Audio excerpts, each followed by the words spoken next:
We, the United States, lead the world. Свою территорию.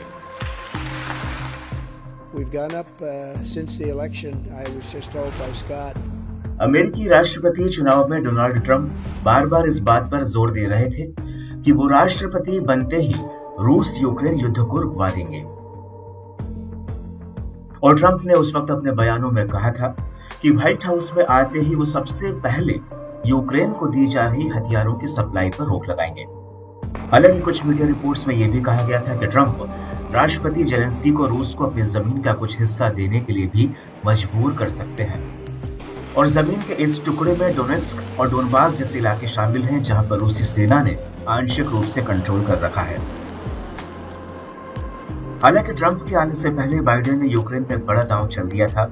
वो ये था कि बाइडेन ने यूक्रेन को अमेरिकी ATACMS यानी आर्मी टैक्टिकल मिसाइल सिस्टम से रूस के भीतर हमला करने की मंजूरी दे दी थी। लेकिन अब राष्ट्रपति बनने से पहले ही ट्रंप ने ATACMS को लेकर बाइडेन की इस नीति के खिलाफ मोर्चा खोल दिया है। ट्रंप का कहना है कि रूस के भीतर ATACMS से हमले की मंजूरी देकर संघर्ष को खतरनाक तरीके से भड़काना है। ये आग में घी डालने जैसा काम है।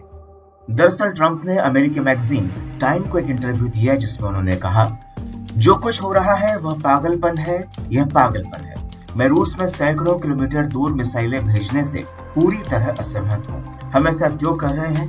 हम इस युद्ध को और क्यों बढ़ा रहे हैं और इससे बदतर बना रहे हैं? ऐसा करने की अनुमति नहीं दी जानी चाहिए। युद्ध में मरने वालों की संख्या स्थिर नहीं है।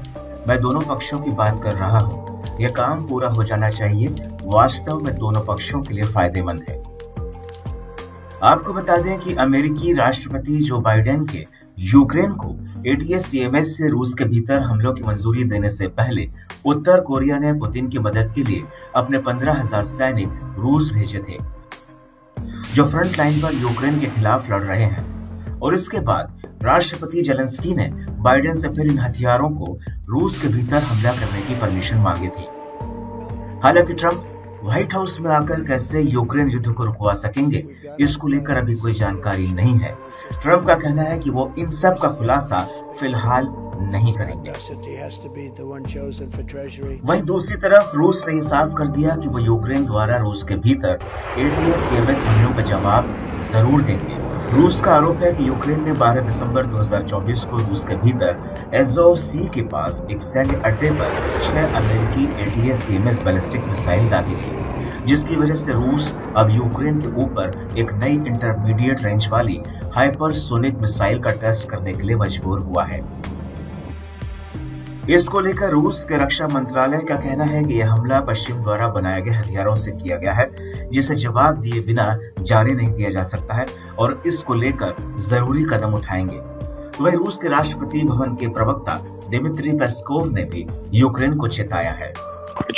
Напомнить абсолютно недвусмысленное и прямое заявление Министерства обороны Российской Федерации, которое было вчера, где четко сказано, что ответ последует.